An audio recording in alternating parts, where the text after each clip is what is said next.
Keli, Truckey, Truckey. I have been a direct care worker for 1 year. I actually have my bachelor's degree in theater arts and I work at Northern Michigan University as a guest director. That's my kind of primary job. And I just started needing something that fed my soul a little bit more, something that made my days feel a little more rewarding at the end of them. So I looked on Indeed and there's a job opening in hospice. I've always been sort of drawn to hospice since taking care of both my parents who have both passed. And I just kind of jumped in. Here I am.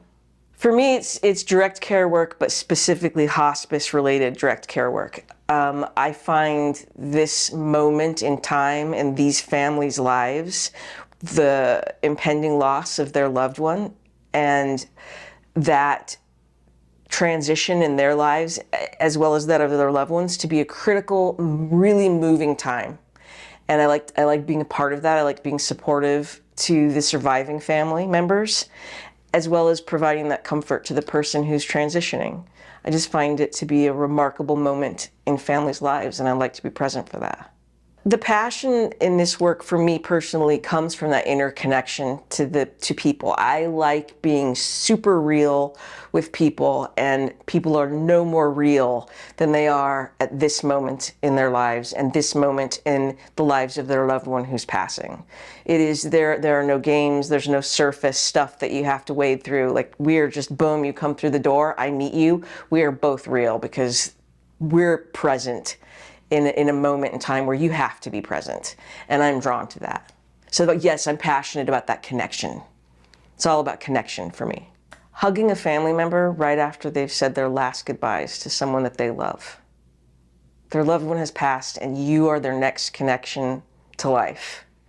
And helping them take that next step out that front door without their loved one in the physical world anymore, that's rewarding. Sort of being that launch pad for them. Kind of sets the tone for how they're going to move on in that next step. I like being part of that. My favorite part of my job would be that moment when a family member loses their loved one and you hug them and you provide that initial point of contact and comfort to them and help them take that next step out the front door without their loved one in this world. It's like anything in this world. Some people you really connect with, and then some people it's a little less. Some people are here for only like 6 hours and then they pass and you don't have enough time to build that connection. I think that for me personally, the connection, that moment, that contact with another person is so important that it sort of overpowers the loss aspect. Because these aren't my people, right? I get to know them and I do mourn them in my own way, but they're not my people. They belong to their family's people. And so for me, what makes it tolerable is the ability to just connect with the living who are going to move on after this. I would ask them, how much is their loved one worth? How much do they mean to you? And how important is the person who's going to be caring for them to you? Are they worth a certain wage? I find that oftentimes people think direct care workers, it's kind of a blue collar job, minimum wage. But then when you start to put it on their doorstep and make it relate to their loved one directly, okay, wait, I'm the person that's going to be caring for your loved one. How much do you love them? How much am I worth? Because you want somebody who has some integrity, who has some passion, who cares and connect with you, but it's also going to be caring for your loved one's body and spirit in these final crucial moments. How much is that worth to you?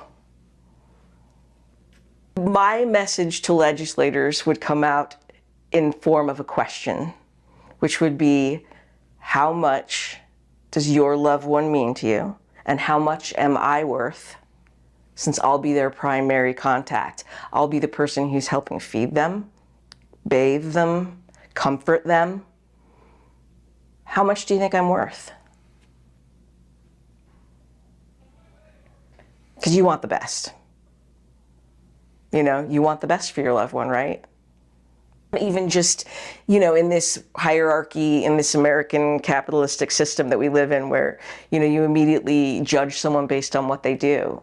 And a direct care worker is often kind of pushed down to the bottom of that hierarchy. And when you really think about what we do, it's kind of profound, especially at the hospice level. Both spiritually, physically.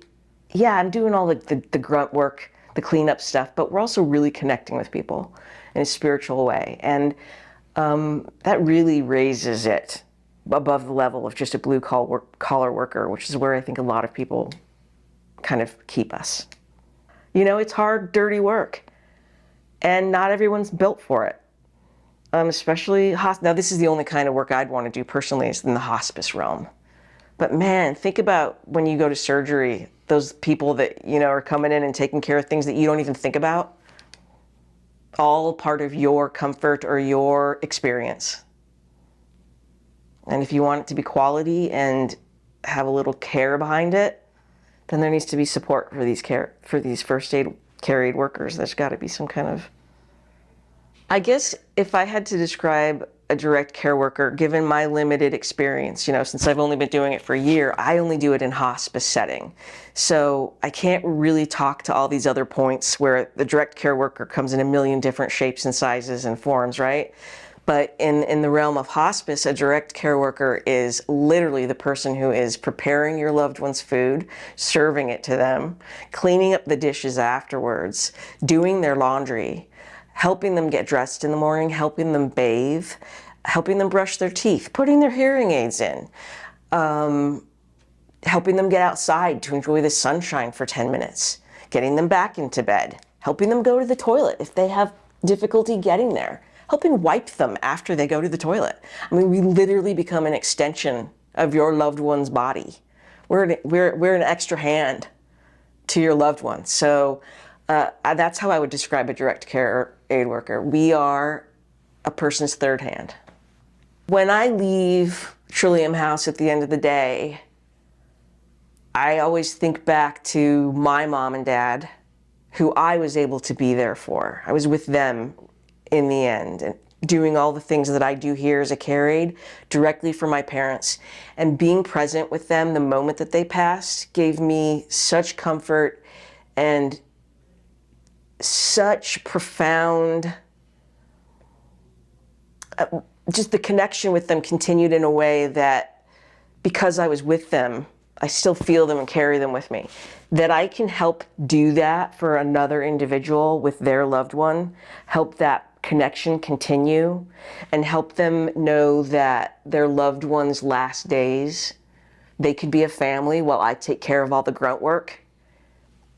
That's rewarding to me. And that makes me feel when I leave and go home, I feel like I did something important today.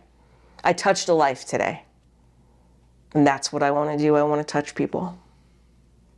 I'm Kelly, and I've been a direct care worker for 1 year. It's my second job, and I love this work because I can connect with people one-on-one at the most critical moments of their lives and provide support and compassion to them and their families.